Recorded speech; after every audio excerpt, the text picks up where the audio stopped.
In the chilly season of 1858, the bustling core of Birmingham, Alabama's manufacturing scene, experienced an event that would linger over its metal factories for many years to come. An enslaved individual called Brutus Caldwell seized a heavy 20-pound mallet and struck it down with immense power, shattering his owner's cranium as if it were a fruit plummeted from a tall tower. The noise reverberated across the Sloth Iron Works like a somber chime announcing demise. A moist, disturbing snap that 17 observers would replay in their dreams until their dying days. What the officials uncovered afterward went beyond a mere homicide. It pointed to a plot so convoluted and extensive that the town's influential figures devoted years to concealing the facts under heaps of liquefied steel and factory fumes. The true terror wasn't the act of killing, but the motivations behind it. A person who had displayed no aggression during 13 years of bondage suddenly performing a deed so ferocious that bystanders swore they detected the fracturing of bones from 100 feet away. Despite the thunderous blast of the ovens, the gore spread rapidly, beginning to vaporize and crackle upon contact with the scorching alloy on the workshop ground, producing a hiss reminiscent of reptiles perishing in flames.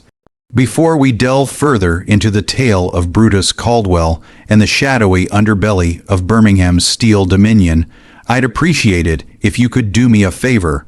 Press that subscribe option and activate the alert icon. Because narratives like this don't vanish from records by chance. They're deliberately suppressed, obscured by those with influence and wealth who recognize that certain realities are too perilous to endure. And please share in the discussion section. Which region or town are you tuning in from? Because the events in Birmingham might have occurred in any part of the United States, where individuals bartered in human lives and forged metals, where advancement rested on the shoulders of those deemed disposable.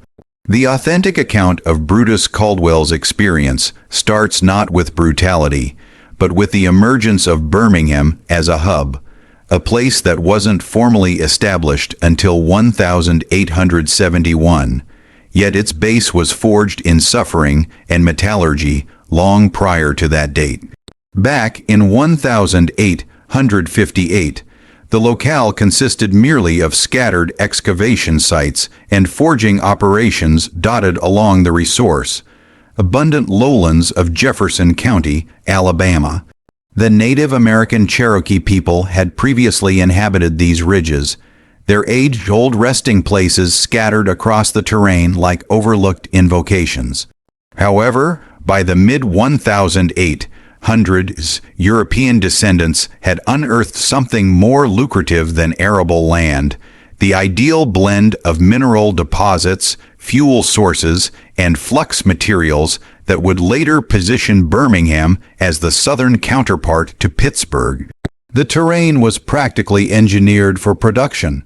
Mineral veins were so near the topsoil that diggers could almost extract them with bare hands, while enormous coal reserves supplied the energy to power the kilns converting basic elements into the framework of America's growing infrastructure. Flux stone, vital for refining, was mined from elevations that towered like antique temples encircling the basin. It represented a natural windfall that enriched a few while crafting an inferno for the rest. At the epicenter of this budding, manufacturing realm stood Cornelius Sloth, an individual whose aspirations matched his ruthlessness, and whose foresight stretched well past the agricultural plots that had enriched Alabama's initial landowners. Measuring scarcely 5 feet and 6 inches, with hair turned silver before its time and gaze as cold as frozen streams, Sloth harbored a dynamic intellect that spotted potential where others perceived hurdles. In contrast to the estate holders of the fiber-producing zones who satisfied themselves with harvesting riches from the earth via conventional farming, Sloth grasped that the destiny of regional affluence resided not in harvests vulnerable to climate or pests, but in the infernal ovens capable of morphing crude ore into the steel, forming the nation's tracks, spans, and urban centers.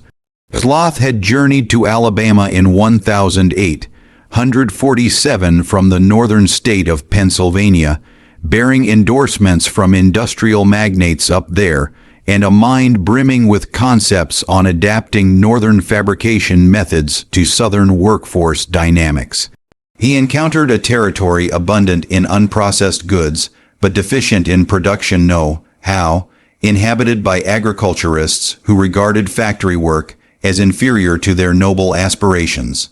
Where others identified barriers, Sloth discerned the ideal chance to erect a production kingdom utilizing the one asset Alabama had in plenty: captive laborers who could be exhausted fatally without repercussions. His smelting plants ran non-stop, sustained by an unending flow of bonded workers whose existences were viewed as replaceable as the fuel they shoveled into the blazes. The Sloth Iron Works, founded in 1855, swiftly evolved into the premier manufacturing venture in Jefferson County, utilizing more than 300 captives in environments that rendered field toil appear leisurely. Kilns blazed at heats surpassing 2,000 degrees Fahrenheit, converting the workshop surface into a vista akin to scriptural depictions of the underworld. Laborers toiled 16-hour stints in atmospheres dense with vapors and particulate that rendered respiration a deliberate effort. Their respiratory systems gradually accumulated the remnants of progress. The death toll among Sloth's metal laborers tripled that of agricultural bondsmen. Yet Cornelius Sloth deemed this a tolerable expense in commerce. He could perpetually acquire additional captives from declining crop farms in neighboring states like Virginia and the Carolinas, whereas ore reserves were limited and invaluable. His operational strategy was starkly straightforward: exploit captives until demise, then substitute them with new arrivals bought at bargain rates. It was a formula that diminished people to output metrics, quantified to the cent per unit of metal yielded. Brutus Caldwell reached the Sloth Iron Works during the blooming period of 1855, acquired from the holdings of a faltering tobacco estate close to Richmond, Virginia, for the notable amount of $1,200, a figure that underscored his formidable build and his standing as a dependable laborer who had never troubled his prior holders. The seller, a reckless bettor named Harrison Kendall, had labeled Brutus as the superior asset he had ever possessed: robust like a beast of burden, clever enough to grasp intricate directives, yet not overly astute to stir issues. Aged 28, Brutus towered at 6 feet 3 inches in a time when average males scarcely hit 5.5 feet.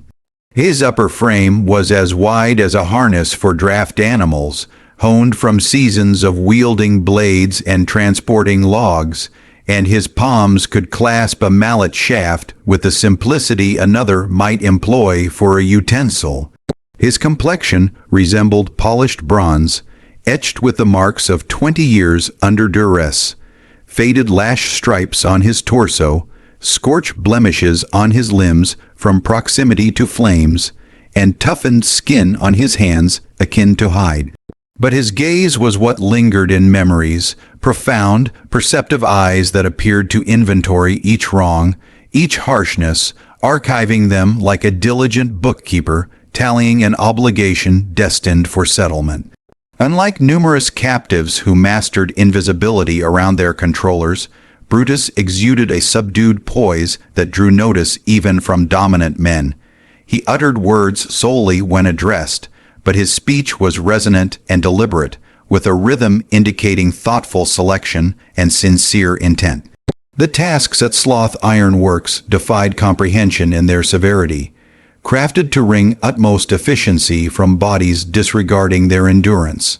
Captives endured 16-hour periods in sweltering conditions over 120 degrees, loading fuel into ovens that radiated like portals to damnation, carting ore in barrows heavier than most could hoist, and managing devices that could pulverize flesh instantly if focus lapsed briefly. Brutus was placed in the mallet crew, the group tasked with fragmenting massive ore blocks using 20-pound tools prior to furnace insertion. It was spine-shattering labor that ruined most within half a decade, rendering them disabled with damaged vertebrae and airways clogged with ore particles that darkened their saliva and turned each inhalation laborious. The tools were masterpieces of harsh utility, their tips crafted from premium alloy and weighted for peak impact per stroke. A sturdy individual might shatter rock for 6 hours before fatigue rendered him ineffective. A superior one could persist for 8. Brutus Caldwell regularly managed 10-hour sessions without evident weariness, his tool descending with automated accuracy that colleagues relied upon. The cadence of his efforts became the pulse of the plant, the consistent clang of alloy on rock signaling stability in their segment of this production purgatory. Fellow laborers synchronized their actions to Brutus's strikes, employing it as a tempo to sustain rhythm amid interminable toil. Thud, shatter, thud, shatter, thud, shatter. The resonance permeated the facility like a mournful percussion, counting moments until liberation or expiration arrived. Unbeknownst to them, each arc of that mallet rehearsed for an alternate purpose. For Brutus Caldwell orchestrated a scheme to rattle the pillars of Birmingham's metal monarchy, and his 20-pound implement would serve as the tool of his fearsome retribution. The initial indication of profound irregularity emerged not from Brutus directly, but from his peers at Sloth Iron Works, who observed minor shifts in their typically steady companion in the period preceding December 15, 158.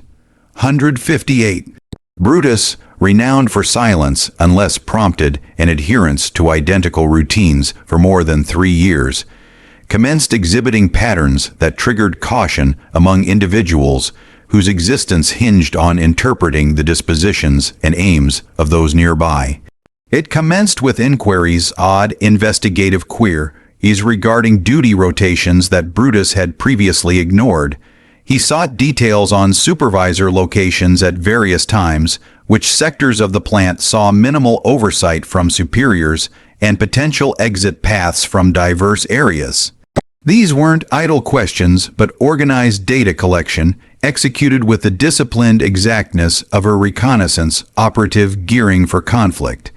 Even more alarming were the callers Brutus received. In the captive lodgings, seclusion was non-existent. Dialogues were audible, actions visible, bonds scrutinizable by snitches aiming to gain favor. Yet Brutus arranged covert gatherings with entities that others spied only as silhouettes in the early morning gloom, forms approaching via the forest encircling the plant, signaling in codes incomprehensible to bystanders. These enigmatic visitors departed items forbidden for captives, pages inscribed with text that Brutus examined under flickering light before incinerating, compact bundles in waxed fabric that tinkled faintly when shifted, and once, a hide sack that jingled like currency when handled.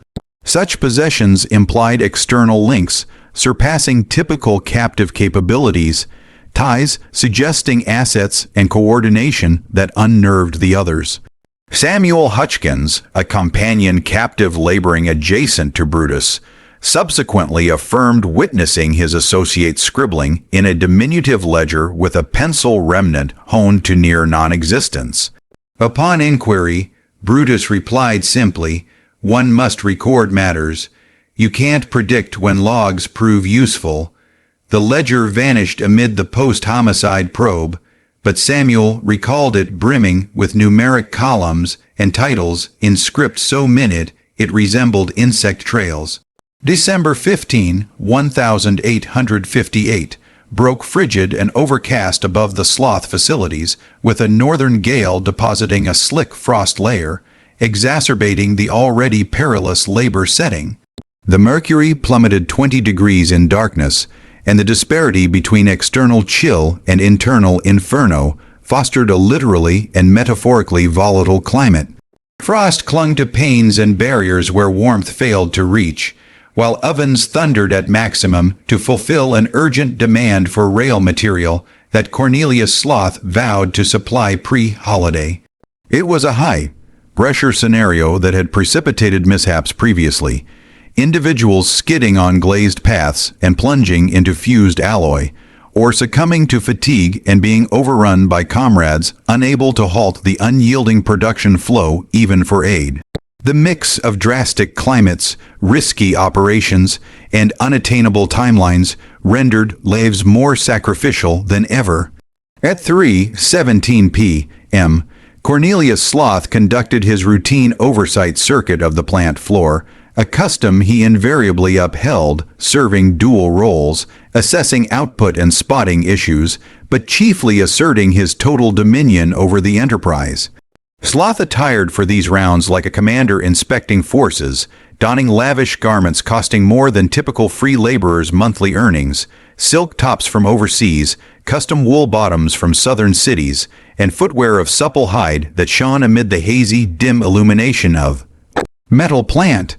His emergence always sparked unease among the workforce, aware that his appearances frequently led to reprimands. Sloth excelled at detecting flaws in the most committed laborers and retained vendettas spanning years. He bore a cane of smoothed wood, not for mobility aid, but as an emblem of command and a device to lash displeasing workers. That day, Sloth was joined by two outsiders unfit for a forging environment. Elegantly garbed guests with document cases implying commercial intent over scrutiny. Laborers noting them murmured speculations on whether they were purchasers, regulators, or otherwise. Their attendance amplified the already charged ambience. Subsequent events were observed by 17 souls. Yet their recollections diverged so vastly that examiners labored months to assemble a unified narrative. Consensus existed on this.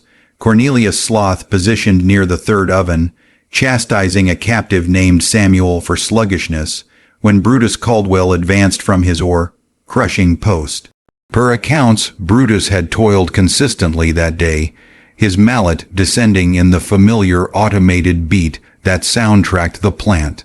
But around 3:15, he placed aside the ore fragment he pulverized, grasped his 20-pound tool, and proceeded with composed, intentional strides toward his controller. His gait was so resolute that multiple observers later claimed foreknowledge of impending calamity, yet paralysis from incredulity prevented action. "Mr. Sloth," Brutus articulated, his words piercing the oven din and metallic clashes. His inflection was courteous, nearly subservient, betraying no forthcoming violence. "I have a matter for you, sir." Cornelius Sloth pivoted, and that's when bystanders spotted an unprecedented sight. Authentic dread in their controller's expression. Not fleeting alarm from surprise, but profound, instinctive horror of one confronting mortality. Sloth's complexion blanched, his cane quivering. For an instant, he appeared speechless and immobile. "What is your desire?" Sloth eventually queried, but his tone faltered like an adolescent's, exposing the terror he masked with bravado and power. Brutus elevated the mallet overhead with dual grips, the hefty steel capturing the crimson oven glare. In that suspended instant, amid infernal radiance, the tool resembled demonic blaze, and Brutus seemed to enlarge, more formidable, as though embodying the might of all captives who envisioned retaliation. Retribution, Brutus declared, and delivered the blow. The ensuing noise defied prior experiences. A damp, bursting fracture originating deep within Cornelius Sloth's head, succeeded by the muted impact of his form collapsing. But Brutus persisted. He hoisted and struck again, a second, third, fourth time, each impact paired with noises eternally scarring the observers. Bone pulverization, fluid and tissue spray, human matter searing on heated alloy. Upon conclusion, Cornelius Sloth's cranium was reduced to an expanding gore puddle that fizzed and vaporized on the scorching plant surface. The aroma of seared meat blended with routine coal haze and particulate, yielding a reek-inducing retching among several bystanders. Brutus merely deposited the stained mallet, surveyed the appalled onlookers, and stated in his habitual serene, calculated manner when addressing superiors, "Fetch the lawman. I'll remain here."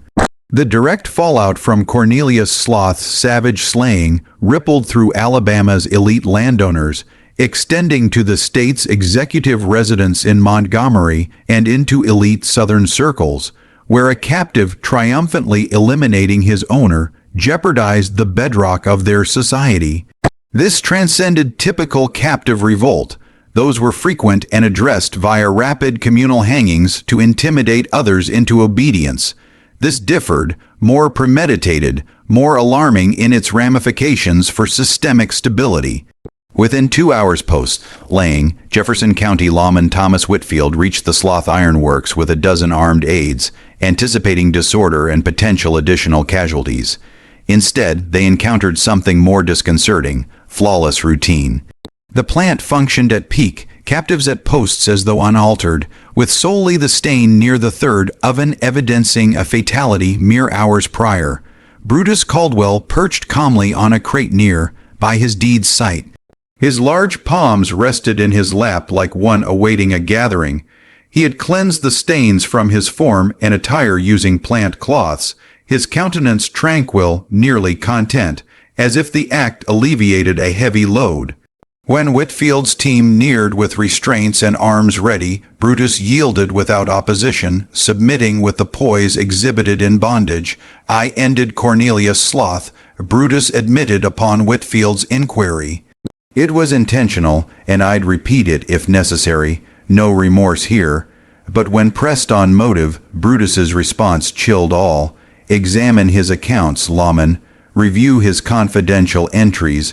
Probe his actions toward predecessors. Question the vanishing of 43 souls." The other captives resumed duties impassively, their expressions neutral, disclosing nil of inner thoughts. When interrogated singly, they professed ignorance of records, disappearances, or patterns Brutus referenced.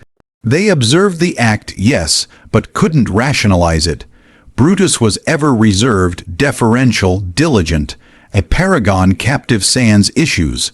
The ferocity erupted abruptly, like an unforeseen tempest wreaking havoc, then departing.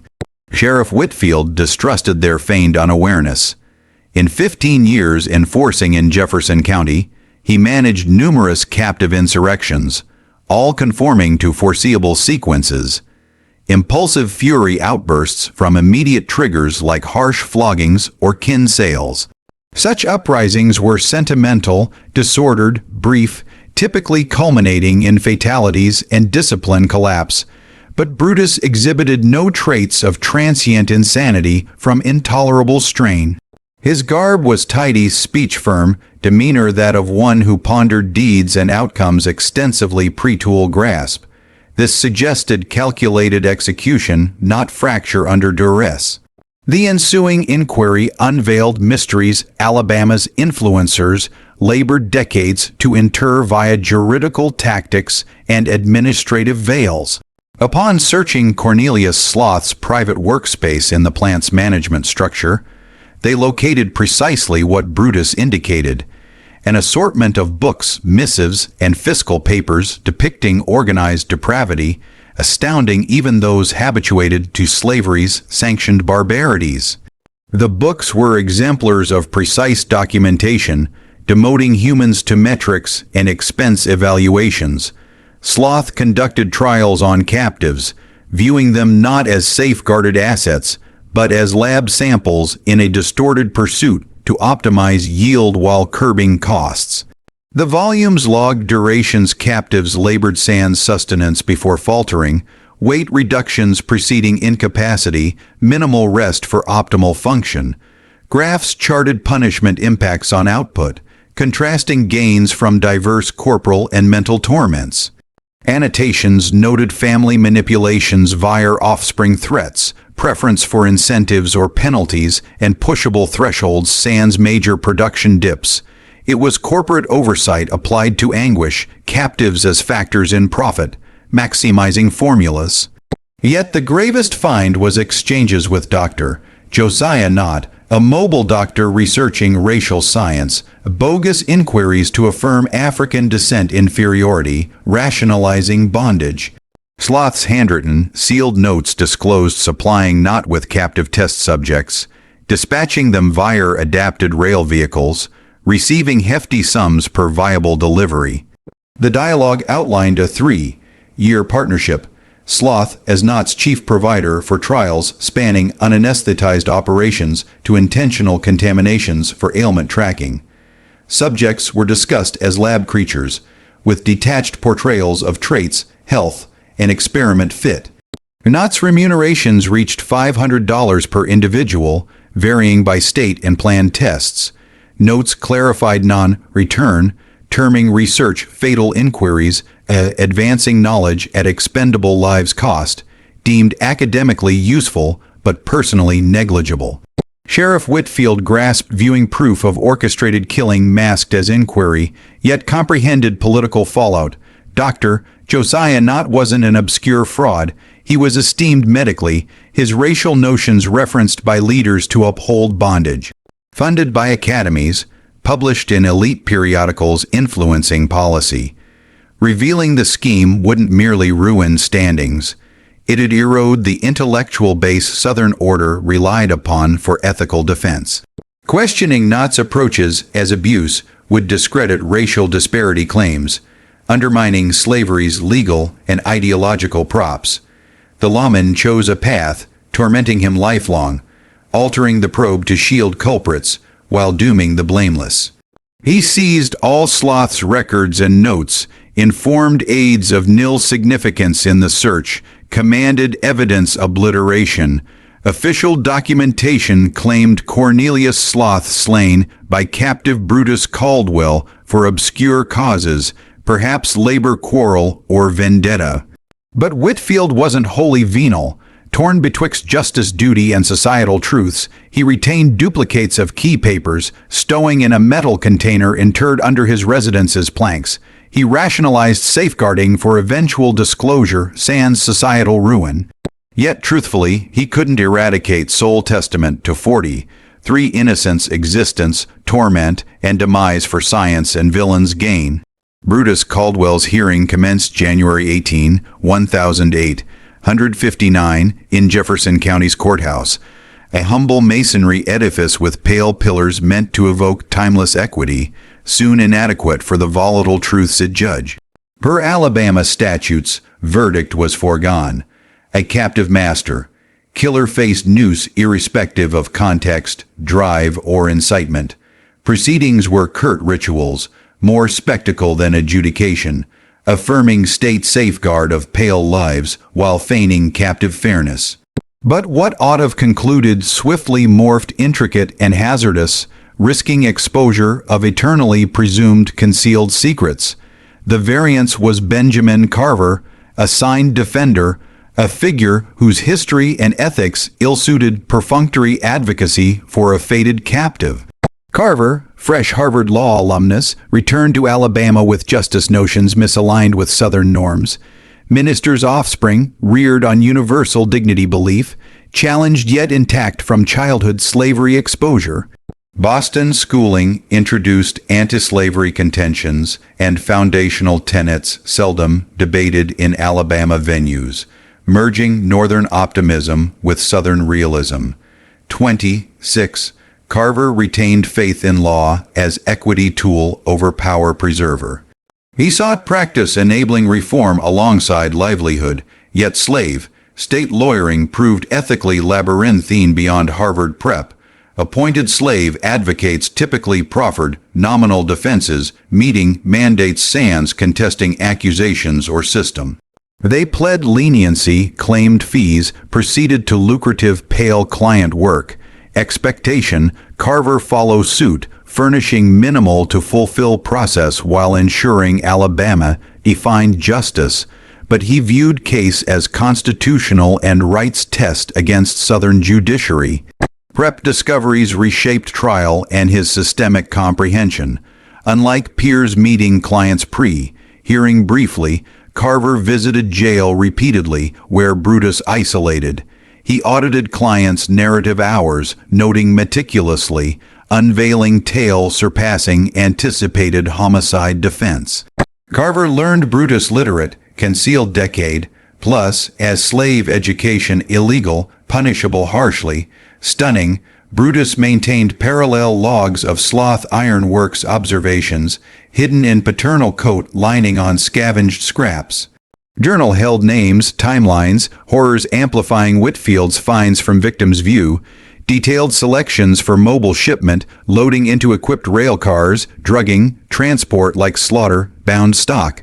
Critically, tracked 3-year patterns noting his inclusion for December 20, 1008, 158 5 days posts, Loth slaying, wasn't master, murder Mr. Carver, Brutus asserted convincingly. Defending my existence and quarters kin, Sloth fed us to that medic sequentially like poultry to predator, none but me to halt, new shipment meant no one left comprehending or alerting. Carver held proof potentially revolutionizing slave jurisprudence, setting self-defense precedents safeguarding multitudes southwide. Yet usage risked career ruin, death, worsened captive plights via pale backlash. Implicated, Alabama's elite, not solely not and medics, but rail chiefs transporting humans, officials permitting sans query, judges legalizing as ownership prerogative. Carver's tactic, ingenious, perilous, compel conspirators self-exposure sans direct crime knowledge claim. Subpoena as sloth character attesters, then discredit via queries on ties dealings. Leverage Knott's hubris, knowing he'd elaborate pioneering a work, self-incriminating. Strategy excelled when Knott testified January 23, 1008, 159, anticipating routine sloth praise. Knott, deference. Accustomed, credentials shielding scrutiny, especially Southern courts accepting racial theories factually. Tall, silver-haired, commanding, not testified confidently, attired opulently, custom suit, silk vest, gleaming boots. Expected brief acclaim, return enhanced. Prosecutor elicited sloth portrayal as forward. Thinking entrepreneur upholding top slave care, consulting medics for welfare, but Carver's cross-shifted dynamics. Rather accept, queried consultation specifics, recommendations results. Dr. Knott, Carver commenced casually, veiling query sharpness. You've noted Mr. Sloth sought slave health advice. Elaborate consultation's essence. Not unaware Carver's knowledge, detailed program clinically, credentials protective, described anatomy, physiology advances via observation, experimentation, racial insights informing policy. My sloth collaboration explored Negro physiology scientifically and not lectured. Probed pain endurance, procedure recovery, conditions performance effects, revolutionary, yielding journal papers. Carver prompted damaging elaborations via innocuous queries, with each not unveiled horrors, technical jargon ostensibly obscuring. Detail mentioned procedures, Carver inquired, techniques developed, not vanity, trapped, described unanesthetized surgeries, intentional infections, amputations testing racial pain variances. Courtroom hushed as atrocity scale emerged via perpetrator's words. Pioneered anesthesia-free amputations and not boasted, proved Negro Constitution pain, differing from white, procedures impossible on whites. On subject origins, Mr. Sloth supplied prime specimens, iron laborers stress, conditioned ideal endurance tests, fairly compensated insured condition. Specimen resounded explosively. Even slavery, tolerant society had thresholds, not crossed clinically, but Knott's revelations should have favored Brutus. Yet opposition forces overpowered mere atrocity proof. Hours post-testimony, Carver hosted visitors from beyond county, Montgomery Railroad, Alabama medical reps. Judge Samuel Crawford recessed unexpectedly, summoned attorneys. Carver found prosecutor plus suited men identifying as railroad medical envoys. Young man, a judge intoned authoritatively, point made, provocation shown, continue demolish state, vital institutions, Knots work greater purpose. A railroad ties economic contracts. Implication, Brutus hangs evidence notwithstanding. Persistence ruins lives sans saving key one. As mystery deepens in Birmingham, if chilling, share with dark. Tale aficionado, like to back content, subscribe for more, explore next together. That evening, Carver's workspace vandalized, tomes strewn, documents rummaged, vault breached. Crucially, Brutus's journal, sole selection proof, stolen, but intruders overlooked transcripts in diploma frame, visible. January 25, 1859 morn, Benjamin Carver addressed jury in overflowing courthouse, spectators jamming aisles, halls, drawn by unprecedented rumors. Air heavy with strain, smoke, all-eyed young attorney shocking society defending slave earnestly. Instead expected argument, Carver posed query exposing Alabama power decay, forcing complicity confrontation. Jury gentlemen, Carver projected, envision loved one, son, sibling, parent, sold to human, rat treater, imagine 40, 3 fed to medic dissecting alive, studying cries like avian melodies, imagine loved one next, shipment in 5 days, your action. Prosecution objected instantly, judge upheld irritably, but query lingered like inextinguishable blaze. Carver breached decorum procedure, yet compelled core query when homicide self-defense, when right to survival fight vs. Systemic torment followed Southern courtroom's premier conspiracy dismantle. Despite journal theft, pressure for swift end, Carver preserved evidence for devastating presentation. Witnesses sequenced, rail loaders querying medical, fitted cars, clerks processing specimen. Permits sans probe, not exades quitting horrified. Emerged, corruption web from Birmingham forges to mobile schools, Montgomery offices.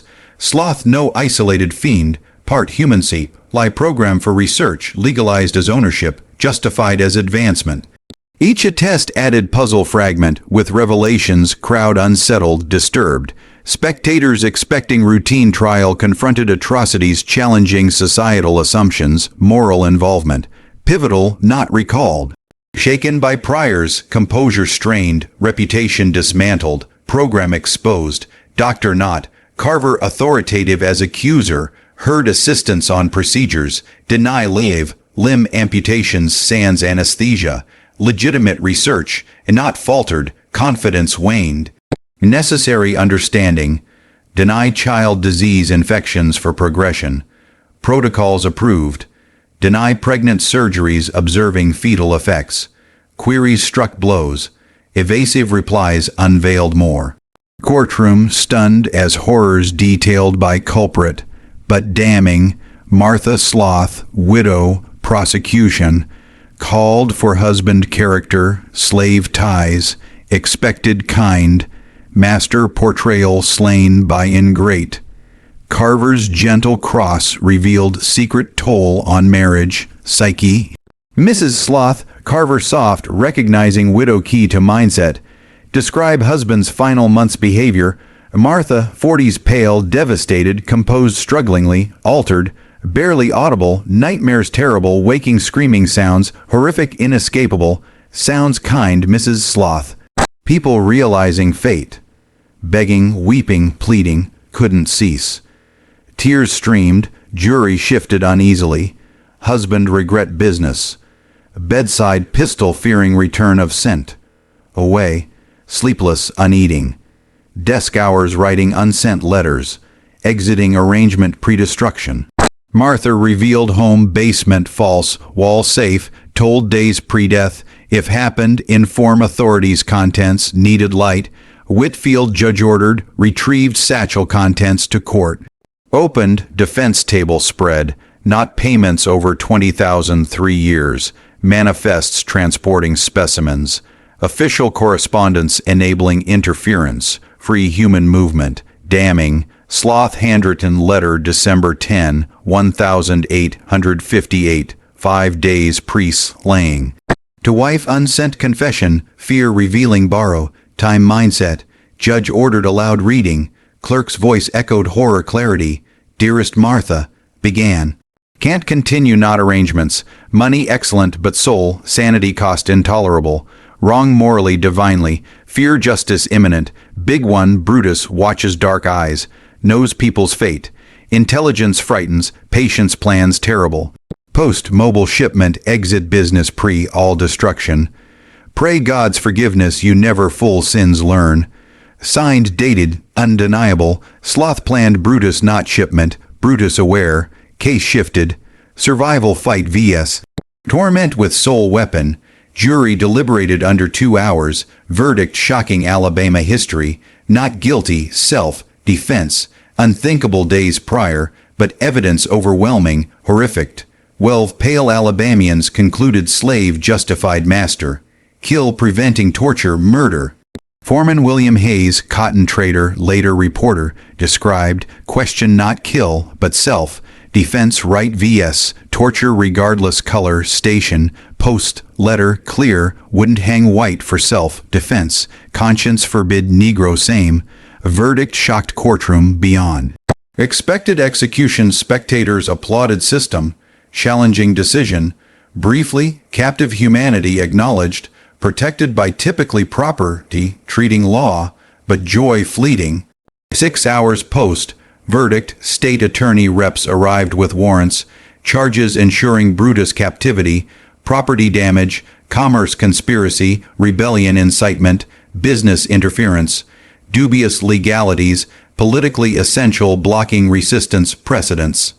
Governor Andrew Moore stated, jury reflects unique circumstances, but Alabama can't permit precedent encouraging captive self-law. Defendant custody pending broader charges. Carver, career ruined by genuine defense, spent life Underground Railroad aiding. Used law knowledge helping escapees navigate return regs. Corresponded Northern abolitionists, supplying program docs for anti-slavery moral case. Carver's impact transcended Alabama. Smuggled transcripts published New England papers, sensation reaching government. Slave experiment testimony bolstered Northern intervention arguments, fueling Civil War tensions. Dr. Josiah Knott fled week post-trial, flight confirming guilt. Medical community facing evidence, outrage, revoked credentials, banned practice. Final years patent, medicine peddler to unaware rurals, died 1,873 destitute, forgotten, racial theories discredited by refusing, slave courage, sloth iron works persisted new management, but scandal, irreparable. Post-war, paid workers refused reminiscent conditions, productivity fell, financial struggles, ownership changes, closed 1971 competition, tech. Later workers reported past echoes. Night crews heard 20-pound mallet rhythmic strikes. Brutus' signature in empty buildings. Echoed hours, shifting locations, ceasing pre-discovery. Reports century, persistent Birmingham folklore, haunted reputation from slavery ghosts. Some dismissed guilty minds, imaginations, but consistency, sources defied dismissal. Brutus lived 37 more years, all imprisoned, state extending sentences. But confinement, unbroken spirit, voice, became inmate educator, leader, secret schools teaching literacy, illegal post. War south many areas. Guided prisoners documenting post-slavery exploitations, sharecropping, leasing, influence beyond via smuggled letters aiding South African Americans transitioning bondage to nominal freedom, died November 15, 1896, 69, prison, worn. Funeral hundreds, touched attended, final words chaplain, recorded, did necessary repeat, regret, couldn't save priors, program truth suppressed coordinated, officials, institutions, railroads profiting human transport. But truth resurfaces despite suppression. Key 1987 discovery, Whitfield House renovation, tin box under floors, Loth docks, ledgers, notes, proof program, corruption. Now Alabama archives challenge slavery knowledge, ordinary complicity in evil. Mystery illustrates history's horrors, often ordinary self, convinced greater, good servants, your thoughts, Brutus justified self, law, modern America recurrence, history, Learned prevention? Comment below. Enjoyed? Subscribe, notify, share mystery. Lover, terrifying, often possibly true. See next.